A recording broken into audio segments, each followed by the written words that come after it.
All right. Now, this is a critical scripture because he's telling you how to calculate how you get to the day of Pentecost, okay? This is also known as the Feast of Weeks, and I'll show you why in a minute, or the Feast of Harvest. Now, notice here he says, and ye shall count. So sometime the Lord gave you a specific day. It didn't matter, or a date like the 14th, the 15th, all right? And whatever day that fell on is where it fell. Then sometime he gave you a count. And if he told you to count, then you might not know where it might fall. It might not be on the 14th, 15th, you don't know. You're supposed to count. So you have to see when the Lord wanted you to count versus when he wanted you to recognize a specific date. Now let's go back to this scripture. He says, ye shall count. He says, from the morrow after the Sabbath, from the day that you brought the sheaf of the wave offering. So this is that first fruits we were just talking about, where they waved it before the Lord after the Sabbath. So if we get that day wrong, we'll start the 50 count at the wrong time. So we have to know what was the first fruits that we were talking about. But we know now that that was on that 18th that we talked about. And that 18th was the day after the Sabbath. And he said, from there, count 7 Sabbaths, okay? And then he says, the morrow, or the next day after the 7th Sabbath, that will be the 50th day, the day of Pentecost. Now, I know this is kind of deep, but I'm going to walk you through an example of this and explain this. So keep this in mind. We got to know when the first fruits was, which was the day after the Sabbath, where they brought the sheaf of first fruits. Then we got to count 7 Sabbaths from there.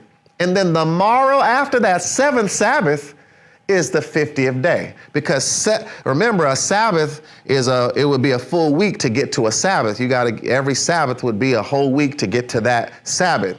So 7 times 7 is 49. Let's go to my illustration here. So Christ resurrected on the 18th. This is where the first fruits were gathered. From there, he said, count 7 Sabbaths, right? And 7 Sabbaths is the same as 7 weeks, right? Because to get to a Sabbath, you got to go through a full week. So he said, count 7 Sabbaths. Now, let's look at a scripture now we're going to build this out, but let's go to a scripture in Deuteronomy 16 and 16. 3 times in a year shall all thy males appear before the Lord thy God in the place which he shall choose, in the feast of unleavened bread, and in the feast of weeks, and in the feast of tabernacles, and they shall not appear before the Lord empty. All right. Now, he mentioned 3 key feasts here. Now, there's actually about 7 different ceremonies that they recognize, but these 3, you had to literally come and have a pilgrimage and come to Jerusalem, be at the temple, and so forth. So these were the 3 main ones that you were supposed to appear before the Lord. Now, the one we're focusing in on here is the Feast of Weeks. That's the one we're at right now. That's the day of Pentecost. But why does he call it the Feast of Weeks? Doesn't that make sense? Because you have to count weeks to figure out when the day is, right? So this makes sense. Now let's look at another scripture in Exodus 34 and 22. And thou shalt observe the feast of weeks, of the firstfruits of wheat harvest, and the feast of ingathering at the year's end.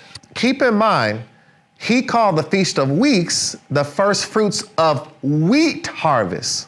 Very important, because the first fruits that took place near the Passover when Jesus resurrected, what was it? I mentioned it to you. It was barley. And so that's when the first fruits of the barley came. But now, 50 days later, now the wheat has started to come, that's what everyone was waiting on. The first fruits of the wheat begin to come out of the ground. And this is also very important. So keep in mind, this was also known as the Feast of Harvest, because it was a key harvest to Israel when wheat began to come out of the ground. All right, let's go back to our illustration. So we had 7 Sabbaths that you counted. And that's why it's called the Feast of Weeks, and also harvest, because this was when the first fruits of the wheat began to come out of the ground. Now, I want you to notice that also, if you count those Sabbaths, basically that's 7 days from the 18th to then another 14, you go all the way, it's 49 days. So basically what you would get is on the 50th day, because remember the scripture, it said the day after the seventh Sabbath, the next day is the day of Pentecost. And this is 50 days from that 18th. So this is what we're talking about. Now, not to get too detailed, but if you want to calculate that, you could actually take the Hebrew calendar and you could see exactly where these things fell.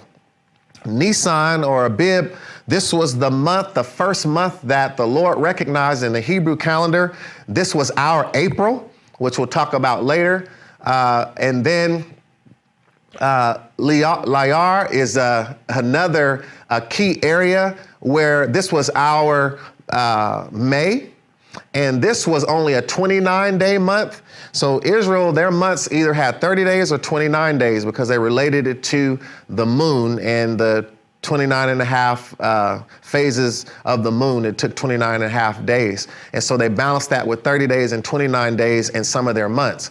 And so you could calculate exactly what were the dates on these 7 Sabbaths, and then into the month Sivan, which is actually where the day of Pentecost would have taken place. And so this is just good to see how you could calculate these things in the scriptures, not to get lost on days. We just got done talking about traditions, right? Someone somewhere would be idolatrous, worshiping the 8th day somewhere. We're not trying to do that. This is just to show you how detailed these things were and how the Lord would allow them to calculate what these things meant.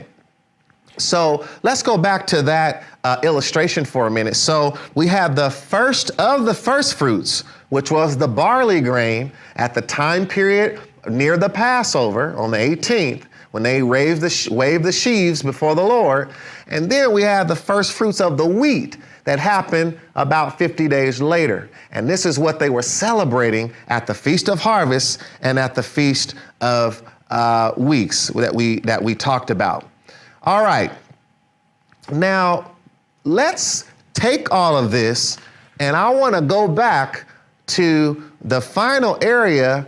Now we just went through this, all the way to the day of Pentecost to understand the Hebrew and the Jewish custom of how this took place. But now let's go back to the scriptures and watch that same journey.